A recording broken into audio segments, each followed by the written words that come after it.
बिस्मिल्लाहिर्रहमानिर्रहीम। बोलते कालम के साथ मैं आमिर रज़ा खान। और मैंने आपसे कहा था कि आज सारा दिन में इतलात आती रहेंगी और अब नई इतलात जो है, अब से कुछ देर पहले ईरान ने एक अमरीकी जहाज़ को गिरा लिया है। जी हाँ, बिल्कुल एक ऐसा UAV जिसमें मिसाइल्स और बॉम्ब्स थे, स्टेल्थ टेक्नोलॉजी का हामिल ये जहाज़ था जिसको ईरान ने गिरा लिया है। ईरान की पर हमलावर होने के लिए ये जहाज़ जो है उड़ा था और उड़ने के बाद इसको जो है आपने हरमज़ में गुजारा गया।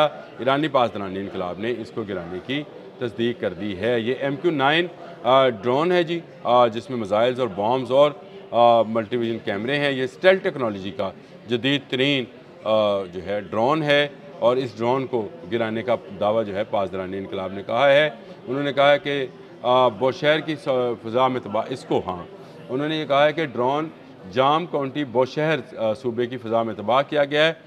सेंटकॉम ने अभी तक इस दावे की तस्दीक नहीं की है, लेकिन इसके बाद जो है ख़तरे की घंटियाँ मुख्तलिफ़ जगहों पर बजाई जा रही हैं, क्योंकि ये ड्रोन जो है इंतहाई कीमती है। 50,000 फुट की बुलंदी तक उड़ सकता है।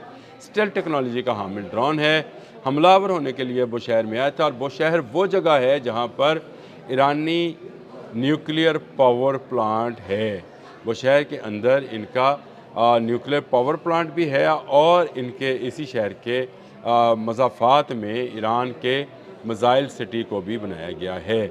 यहाँ पर ये दो हसास चीज़ें हैं जिस पर हमलावर होने के लिए ये ड्रोन आया था, जिसको जो है तबाह कर दिया है। पासदानी इनकलाब ने कहा है कि दुश्मन अपने मज़मूम मकासद में कामयाब नहीं होगा।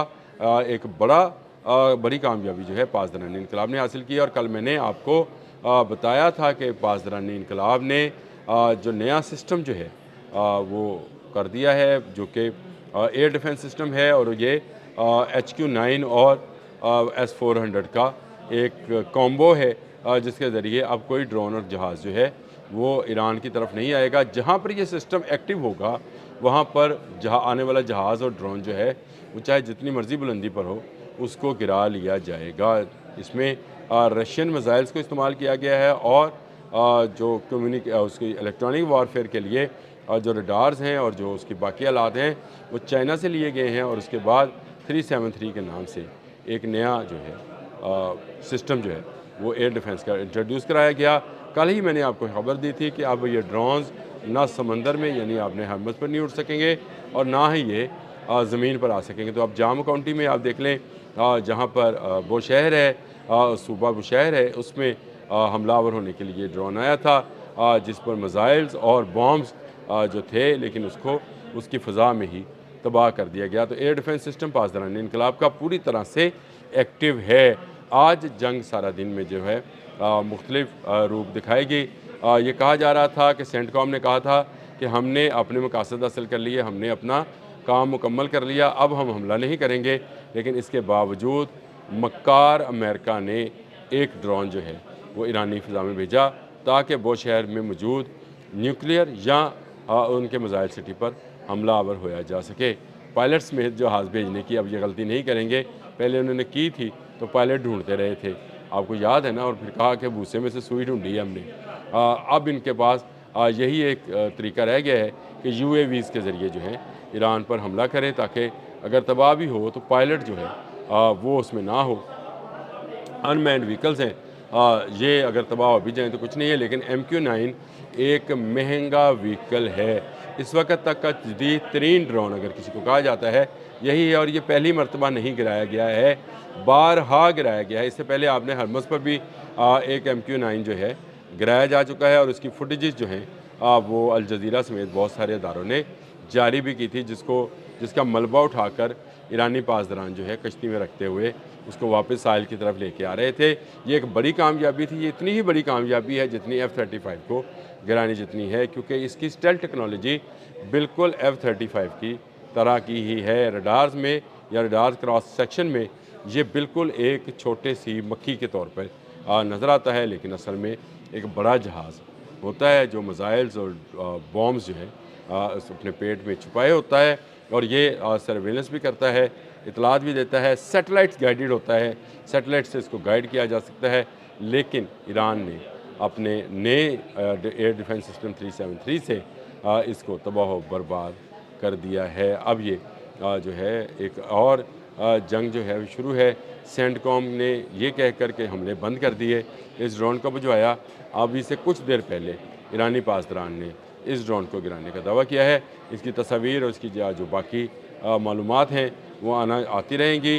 یہ اکیلا نہیں آیا ہوگا، اور بھی ڈرونز ہوں گے یا اور بھی جہاز اس کے ساتھ شامل ہوں گے، لیکن اب وہ بھاگنے پر مجبور ہو چکے ہوں گے، کیونکہ ایرانی ایئر ڈیفنس سسٹم جو ہے وہ پوری طرح سے ان علاقوں میں جو کہ حساس ترین علاقے ہیں، جیسے اصفہان ہے، وہ شہر ہے، تہران ہے، سمرقند ہے، یہ وہ علاقے ہیں جہاں پر ان کے نیوکلیئر سائٹس ہیں یا میزائل سٹیز ہیں، ان کو نقصان نہ پہنچا سکیں، اس لیے وہاں پر یہ سسٹمز انسٹال کیے گئے ہیں۔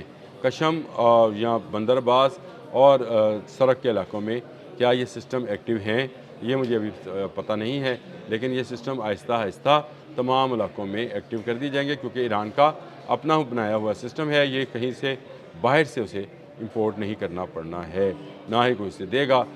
اس روس اور چین کی مدد دونوں اس میں شامل ہیں، یعنی دونوں کی ٹیکنالوجی کا ملاپ کر کے اس نے یہ ایئر ڈیفنس سسٹم بنایا تھا، جس نے کل اپاچی ہیلی کاپٹر جو ہے اس کو گرانے میں شہیدانہ ڈرون کی مدد کی، اور آج ایک اور امریکن ڈرون جو کہ MQ-9 ہے اس کو گرا دیا ہے۔ یہ بڑی خبر تھی۔ اب سے کچھ دیر پہلے یہ جنگ کی تازہ ترین صورتحال بھی سامنے آئی۔ میں نے کہا آپ تک یہ اطلاع پہنچائی جائے کہ آنے والے دنوں میں یہ جنگ مزید پھیل سکتی ہے۔ آپ نے حماس کو مکمل طور پر بند کر دیا ہے، ایران نے تمام جہازوں کو روک دیا گیا ہے۔ آنے والے دنوں میں پیٹرول کی قیمتیں بھی جو ہیں وہ اوپر جا سکتی ہیں، اور اگر حوثیز نے باب مندب والی سائڈ یا بحیرہ احمر والی سائڈ بھی بند کر دی، جو ابھی اسرائیل کے لیے صرف بند کی گئی ہے، باقی جہاز رانی جو ہے اس سائڈ سے ہو رہی ہے، اگر وہاں سے حوثیز نے اس کی بندش بھی کر دی تو دنیا ایک نئے ڈیڈ لاک میں داخل ہو جائے گی۔ نہ صرف دنیا بلکہ یورپ کے بہت سارے ممالک جو ہیں وہ شاید زیادہ پریشانی میں شامل ہوں، کیونکہ ان کی زیادہ تر ٹریڈ جو ہے اسی بحیرہ احمر کے روٹ سے، یعنی نہر سویز اور بحیرہ احمر کے روٹ سے ہی کی آتی ہے اور جاتی ہے۔ لیکن اگر یہ روک دی گئی تو یورپ میں بھی جو ہے مہنگائی بہت اوپر چلی جائے گی۔ ان کے پاس ہی پٹرول ختم ہوگا۔ پہلے ہی یہ رشیا سے پٹرول لینے سے انکاری تھے، یعنی آئل لینے سے انکاری ہیں۔ اس کے بعد یہی ایک راستہ ہے جو پورے یورپ کو چلانے کے لیے آئل فراہم کر رہا تھا۔ حوثیز نے کل ہی کہا تھا کہ اگر ایران پر حملہ ہوا تو ہم اس کا جواب باب مندب کی بندش سے دیں گے۔ اسرائیل کے لیے تو انہوں نے جہاز رانی بند کر دی تھی۔ آج حملہ ہو چکا کشم، سڑک اور بندر عباس پر، اور اب بوشہر کے اوپر بھی ایک ڈرون جو ہے اس کو پاسداران انقلاب نے گرا لیا ہے۔ تو اس کا مطلب یہ ہے کہ حملے ہو گئے تو آج کسی وقت حوثیز باب مندب کی بندش کا اعلان کر سکتے ہیں۔ آپ نے حماس پہلے سے بند ہے، یہ دوسرا سمندری راستہ بھی اگر بند ہو گیا تو آپ سوچ سکتے ہیں کہ مہنگائی اور انفلیشن جو ہے وہ کہاں تک جائے گا۔ اس سارے کا ذمہ دار امریکہ ہے، اسرائیل ہے، جو کہ اسرائیل کے کہنے پر امریکہ 12,000 کلومیٹر دور آ کر ایران پر حملہ آور ہوا ہے۔ ایران نے بالکل ٹھیک کہا ہے کہ جو خلیج فارس ہے یہ عمان اور ایران کی مشترکہ جگہ ہے یا سمندر ہے، یہ بین الاقوامی سمندر ہرگز نہیں ہے، یہ بالکل خلیج ہے جس کی ایک طرف عمان ہے ایک طرف ایران ہے۔ امریکہ اس میں پھنس چکا ہے، امریکہ کو یہاں سے جانا ہوگا، نہیں تو امریکہ کو ڈوبنا ہوگا جیسے اس کا MQ-9 ڈوبا ہے۔ اب تک کے لیے اتنا ہی، اللہ حافظ۔